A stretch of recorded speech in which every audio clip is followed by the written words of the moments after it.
Greetings all, DC Wood reviews the Arrowverse once again. It's episode 8 and we are now on Arrow Season 4.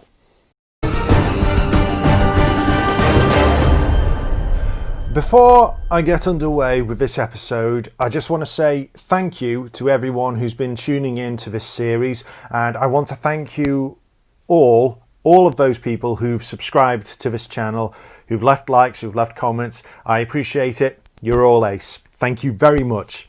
Also, I am very sorry that this review is later than usually intended. I've tried to make it weekly as intended, but that's become increasingly difficult. A lot of stuff has been happening over the last several weeks. I've been busy doing the box of stuff. I've been busy going over lines for Lady in the Van, which Phoenix theatre company who I'm part of is still going ahead with at some point in the future. I've been busy with artwork. I've also been very busy with my family, and I'm officially going back to work now. Well, I'm back at work already. I've returned to work this week, and of course I've been busy with that as well, so I've had a lot on my plate at the moment. So I will be cracking on with my reviews of the Arrowverse seasons, just not as regularly as once a week, but I will endeavour to keep the series going, I promise. Despite Arrow starting to lose its momentum in its third season, the show was still doing well to warrant continuation. The CW renewed Arrow for a fourth season back in January 2015. Season 4 premiered on the 7th of October 2015 and ran until 25th of May 2016, again spanning another 23 episodes. Ratings were averaging just under 3 million viewers per week. After ending the threat of Ra's al Ghul, Oliver Queen retired from vigilantism and finally cemented his love with Felicity Smoke. The two left Starling City, now renamed Star City, and it has now been left under the protection of Oliver's chosen successors, his family and friends. They are D.A. Laurel Lance, the Black Canary, Thea Queen, Speedy, and John Diggle, now under the guise of Spartan. Unfortunately, Star City, Team Arrow, Captain Quentin Lance and the SCPD have become overwhelmed by its latest threat, the terrorist organisation known as Hive, led by the malevolent Damien Dark. Laurel, Thea and Dig have no choice. They need Oliver and Felicity back to save not just the city, but the entire world.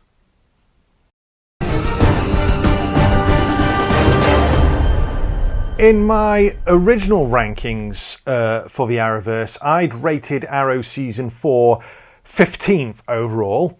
In other words, I'd placed this stone dead last. It's unanimously agreed by fans and critics that this season is not only the single worst season in Arrow, but the entire Arrowverse itself. And it's doubtful that will ever change. What makes that all the more frustrating is that there's actually some really good stuff to be found in Season 4. Obviously, the fight scenes, the direction, the presentation, the music, the performances. From a production standpoint, Arrow remained as gold as ever. Also, this is my favourite incarnation of Team Arrow. I'm serious. I will always stand by that, no matter how bad this season is. Oliver, Felicity, Dig, Laurel and Thea, to see how far all these characters have come, how much they've grown in the years before Season 4. It's brilliant. Episode after episode, there are so many great fight scenes. It's worth rewatching Season 4 to see the scenes, the fight scenes where Team Arrow beat up Hive soldiers all day long. It's great fun, with one example being the Speedy Andy Diggle fight. That's such an overlooked fight in the show's history. I love it. It's absolutely fantastic. Other highlights: this is the season where we get the debut of the Arrow Bunker. I liked the layer Oliver set up back in Season 1 and used until it was compromised back in Season 3. But this, the Arrow Bunker, is absolutely amazing. What a set. It's beautifully designed and constructed. Everything about it is a work of art, and I'm so glad that they used this for the show going forward. It's one of the Arrowverse's proudest accomplishments in terms of set building. It's ace. It's fantastic, absolutely magnificent. With the Arrow identity also compromised after season 3, Oliver finally takes on the persona of the Green Arrow from the comics, which is another major turning point. Season 4 also resurrects Sarah Lance, Katie Lotz, and brings back Ray Palmer, Brandon Routh, and like The Flash Season 2, Arrow Season 4 also helps lay the groundwork for DC's Legends of Tomorrow. The Flash Arrow crossover featuring Vandal Savage is great. There's a great crossover between Aaron Vixen with Meglin and Chicken Wokey back in the role, and there's Haunted, which is the fantastic crossover with Constantine, which actually brings back Matt Ryan in the role and integrates Constantine's world into the Arrowverse. As bad as Season 4 is overall, Haunted is easily this season's best episode and safely in my top 10 Arrow episodes. I love Haunted, it was great. The big bad of this season, Damien Dark, Neil McDonough, is such a colourful, charismatic villain, and he ultimately becomes one of the Arrowverse's greatest baddies of all time. The character is one of Neil's greatest performances of his entire career. Damien Dark is such a brilliant villain. He really is. So, all of this should have resulted in the show getting back to its best, right?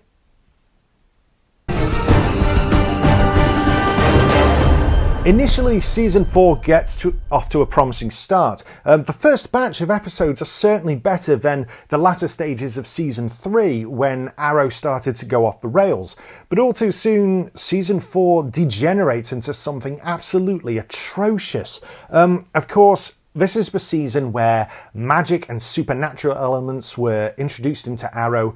Now, I can understand why the showrunners went down this path. The Flash was dealing with metahumans, Supergirl was about to start and cover the subject of aliens, Legends of Tomorrow was going to cover time travel. The Arrowverse had really grown since the days of Arrow Season 1 tackling street crime and vigilantism. So the showrunners felt that they needed to try and keep up with everything else by diving into the realm of the mystical.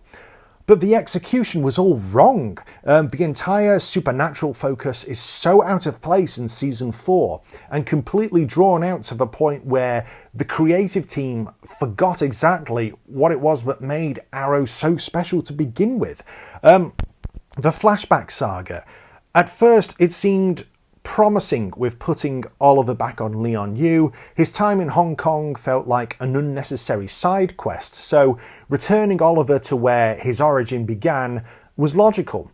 But because Season 4 is so obsessed with immersing itself in magic, that poisons the flashback saga. It's also during this time, during Season 4, where the flashbacks no longer felt integral to Oliver's present.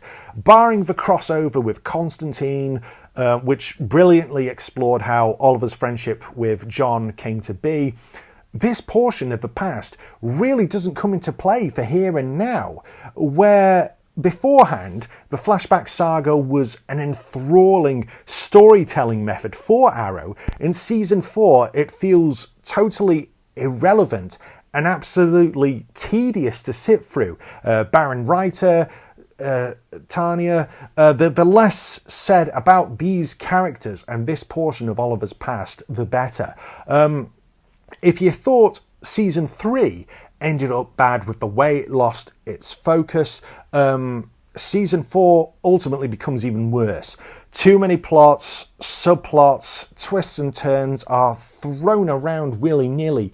The pacing of the overall plot doesn't justify being spread across 23 episodes either. The whole thing just utterly falls apart. Where once upon a time Arrow was a masterful stroke of genius, in Season 4 it felt like they just couldn't be bothered anymore.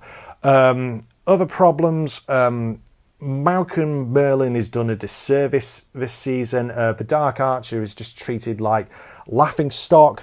They kill off Amanda Waller senselessly in the most daftest way they could, because Warner Brothers wanted to release the Suicide Squad movie, and they didn't want the Arrowverse creative team to use Amanda Waller in Arrow anymore. The way they killed her off after the way they used her was just was just discarding her like rubbish, really. It was terrible, really, really terrible.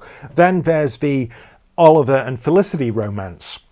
What was once a promising scenario has also just degenerated into being a poorly executed mess that's completely overdone. The creative team also wrote Felicity Smoke here as being hypocritical, overexposed, and absolutely unbearable. I don't know what they were thinking, taking one of the sweetest, most endearing and brilliant characters in Arrow and reinventing her this way. It was such a disservice. And speaking of disservices, there's Laurel. Laurel's transformation into the Black Canary in Season 3 was a brilliant story. Here in Season 4, she's absolutely the best character. To see how far Laurel and Katie Cassidy have come since the show's beginnings, it's brilliant. And then they unceremoniously kill her off, just as a cheap means to raise the stakes for the finale, Schism, which is a cliched, lackluster mess. So much that you're past the point of caring. I will always say that the death of Earth 1 Laurel was totally unnecessary, and it's the single worst moment in the show's history. To see one of the Arrowverse's greatest heroes, one of my favourite characters, be treated like that, it's obscene. Absolutely obscene. Oh yes, and the bloody bug-eyed bandit is back.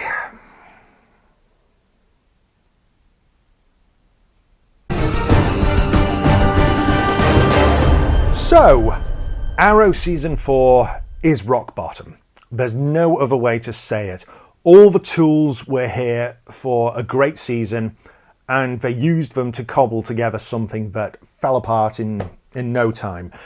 Ironically, there's still some stuff that's worth revisiting, but only some. I'm thankful knowing that Arrow would definitely bounce back from this for Season 5, because really the only place to go after this was up. Arrow Season 4 is for completists only. It really is. Overall rating, 4 out of 10. I'm keen to know what you guys thought of Arrow Season 4.